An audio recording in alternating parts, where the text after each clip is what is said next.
ప్రజలందరూ పండుగలను శాంతియుత వాతావరణంలో సామరస్యంగా జరుపుకోవాలని Gajwel CI Saida, municipal commissioner Golkonda Narsaiah అన్నారు. సిద్దిపేట జిల్లా గజ్వేల్ పట్టణంలో పోలీస్ శాఖ ఆధ్వర్యంలో పీస్ కమిటీ సమావేశం నిర్వహించారు.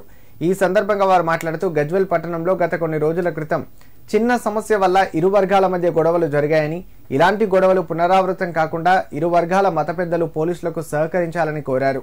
పట్టణంలో అన్ని కులాలు మతాల వారు కలిసి జీవిస్తున్న సందర్భంగా ఇతర ప్రాంతాల వారు వచ్చి ఇరు వర్గాల మధ్య మతం పేరుతో రెచ్చగొడుతూ గొడవలకు కారణమవుతున్నారని, అలాంటి వారి ప్రేరేపిత మాటలు నమ్మకుండా అందరూ కలిసి జీవించాలని కోరారు.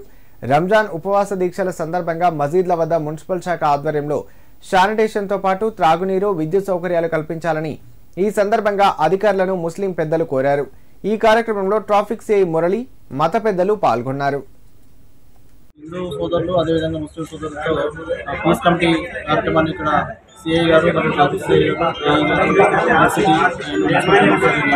అందరం హాజరయ్యి వారి యొక్క అభిప్రాయాలు తెలుసుకొని వారికి ఏదైతే ప్రాబ్లమ్స్ ఈ యొక్క నెల రోజుల్లో పవిత్ర మాసంలో ఏవైతే వారికి రిక్వైర్మెంట్స్ ఉన్నాయో వారి యొక్క అభిప్రాయాలు తెలుసుకోవడం జరిగింది.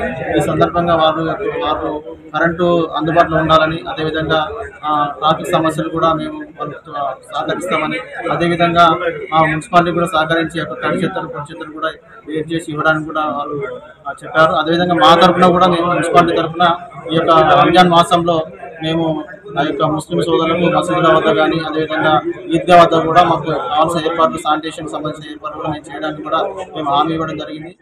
ఈ రంజాన్ మాసంలో ఎవరికి ఎటువంటి లాస్ట్ ఇయర్ ఎటువంటి ఇబ్బందులు అయినాయో దాని గురించి దృష్ట్యా ఎటువంటి ముందు ఏం జరగకుండా ఉండవలసి అన్ని రకాల చర్యలు తీసుకుంటామని హామీ ఇచ్చాము. వాళ్ళ ద్వారా నుంచి ఏమన్నా సమాచారం విలువైన సందేహాలు ఏమన్నా తీసుకున్నాము. వారికి ఎటువంటి ఇబ్బంది కలగకుండా ఉండవలసిన అన్ని రకాలుగా అన్ని డిపార్ట్మెంట్లో కోఆర్డినేషన్ అయ్యి మేము మీటింగ్ కూడా కండక్ట్ చేసాము. మీటింగ్లో ప్రతి ఒక్కరికి ఎటువంటి ఇబ్బంది కలగకుండా ఉండే విధంగా చూసుకుంటాము అని మాటిస్తున్నాను. అదేవిధంగా వాళ్ళు కూడా మాకు అన్ని రకాల సహకరిస్తారని చెప్పేసి అన్నారు. ఆ విధంగా చేసుకుంటాం.